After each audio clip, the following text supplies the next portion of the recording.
-50-এ আবার মাকালু অভিযানে পর্বতকন্যা চন্দননগরের পিয়ালি বসাক। আবারও 17,000 ফুট উচ্চতায় মাকালু অভিযানে রওনা দিয়েছেন পর্বতকন্যা চন্দননগরের পিয়ালি বসাক। শীতকালে মাকালু অভিযান মানে পদে পদে জীবনের ঝুঁকি। তবে সেসব তোয়াক্কা না করেই মাকালু বেস ক্যাম্পে পর্বতারোহণের প্রতীক্ষায় চন্দননগরের পর্বতকন্যা পিয়ালি বসাক। এভারেস্ট, অন্নপূর্ণা, মাকালু, সামার সামিট ও ধৌলাগিরি সহ একাধিক পর্বত আরোহণ করা এই বঙ্গতনয়ের ঝুলিতে রয়েছে একাধিক সম্মান।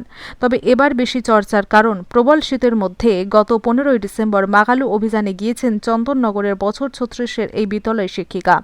তিনি এখন রয়েছেন মাকালু বেস ক্যাম্পে।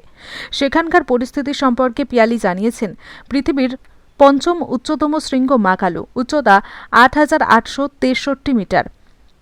নেপাল ও চীনের তিব্বত সীমান্তে মহালাঙ্গুর হিমালয় রেঞ্জের কাছে মাকালু। বিশ্বে খুব কম পর্বতারোহী শীতকালীন সামিটে মাকালু অভিযানে যান। শীতে মাকালু জয় করলেই বিশ্বের প্রথম মহিলা হিসেবে নজির গড়বেন পিয়ালি বসাক। ইতিমধ্যেই মাকালুর বেস ক্যাম্পে পৌঁছে গিয়েছেন বাঙালি এই পর্বতারোহী। -50 ডিগ্রিতে মাকালু বেস ক্যাম্পে পর্বতকন্যা পিয়ালি ফোনে কাঁপা কাঁপা স্বরে বলেন, এখানে এখন -50 ডিগ্রি সেলসিয়াস তাপমাত্রা, 140 কিলোমিটার বেগে ঝড় বইছে। তার কথায় একটা আত্মবিশ্বাসের সুর ধরা পড়েছে। পিয়ালির চ্যালেঞ্জ, এই আবহাওয়াকে বুড়ো আঙুল দেখিয়ে শক্ত কঠিন বরফে ঢাকা পর্বতে উঠতে তিনি মরিয়া। এই তীব্র ঠান্ডার মধ্যেও কাশি ও গলায় জ্বালা নিয়েও দাঁতে দাঁত চেপে লড়াই করে চলেছেন। তার একমাত্র ইচ্ছে, পৃথিবীর মধ্যে প্রথম মহিলা হিসেবে শীতকালীন মাকালু জয়। এদিকে ভূপৃষ্ঠ থেকে 17,000 ফুট উঁচুতে পিয়ালি ও তার সঙ্গীরা জানিয়েছেন, শীতকালীন মাকালু অভিযান করা অনেকটাই কঠিন। বেস ক্যাম্প থেকে পর্বতারোহী জানান, মাকালু অভিযান সফল হবে পৃথিবীর মধ্যে মহিলা হিসেবে প্রথম শীতকালীন পর্বতারোহণে নতুন দৃষ্টান্ত হবে। পৃথিবীতে বহু বিখ্যাত পর্বতারোহী রয়েছেন যারা এই কঠিন পরিস্থিতিতে আরোহণ করতে পারেননি। ভূপৃষ্ঠের 17,000 ফুট উচ্চতা থেকে যত উপরে উঠবে তত তাপমাত্রা আরও কমবে। বায়ুমণ্ডলের উপরে চলে আসায় অক্সিজেনের অভাব তো রয়েছে। বঙ্গতনয়ার কথায় ঠান্ডায় আমাদের প্রত্যেকেরই নাক, মুখ, গলা জ্বলে যাচ্ছে। গতকাল মঙ্গলবার থেকে মাকালু পর্বত অভিযানের রুট খোঁজার কাজ শুরু হয়েছে। সুইজারল্যান্ড থেকে আমরা আবহাওয়ার রিপোর্ট নিচ্ছি। 10 দিন মতো আবহাওয়া ভালো থাকলেই আমরা সামিট শেষ করব। তিনি আরও জানান, বাড়ির দলিল বন্ধক রেখে লোন নিয়ে শানু শেরপার তত্ত্বাবধানে এই অভিযান করা হচ্ছে। 9 ঘণ্টা পর লাফিয়ে লাফিয়ে বেস ক্যাম্প পর্যন্ত যেতে অনেক দুর্গম পথ পেরোতে হয়েছে। 2 জন কুক নিয়ে মোট 7 জন আমাদের মাকালু অভিযানের টিমে রয়েছে। এত শক্ত বরফ, সেখানে লোহার কাঁটা পর্যন্ত আটকায় না।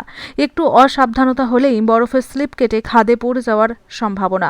মাকালু বেস ক্যাম্প গরমকালেও অনেকটাই কঠিন, তাই পর্যটকরাও সেভাবে আসেন না এখানে। সেই জায়গায় আমরা শীতকালে মাকালু অভিযান করতে এসেছি। মোট 4টে ক্যাম্প করে অভিযান শেষ করতে হয়। আমরা চেষ্টা করব যত তাড়াতাড়ি সম্ভব সামিট করে নেমে আসার।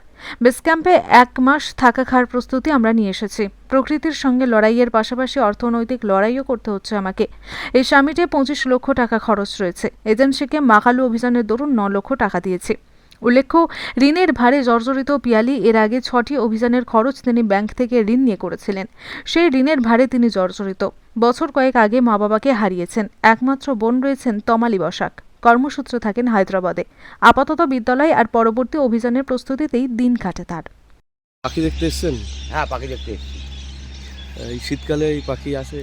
শীতকালে এই পাখিগুলো আসে, যত ঠান্ডা পড়ে তারা আসে, এসে খুব আনন্দ করে, খায় দায়, এরা থাকে। আর এদের একটা বৈশিষ্ট্য কী আছে, এরা যখন ডিম পাড়ে, এরা তখন এদের এইখানে এসে ডিম পাড়ে। বাচ্চাকে নিয়ে 3 মাস কি 4 মাস পরে এরা আবার চলে যায়। মানে শীতকালই আসে, তাই তো? হ্যাঁ, শীতকালেই আসে। একটু ঠান্ডা পড়লে আরও দেখতে পাচ্ছেন পাখি আপনারা। হ্যাঁ, আরো সকালে অনেক ছিল, আরও অনেক গেছি, সকালে আরো ছিল, ওই উঠছে তো। ছিল বাবা। হুগলি থেকে আব্দুল গফফরের রিপোর্ট, নতুন পায়গাম।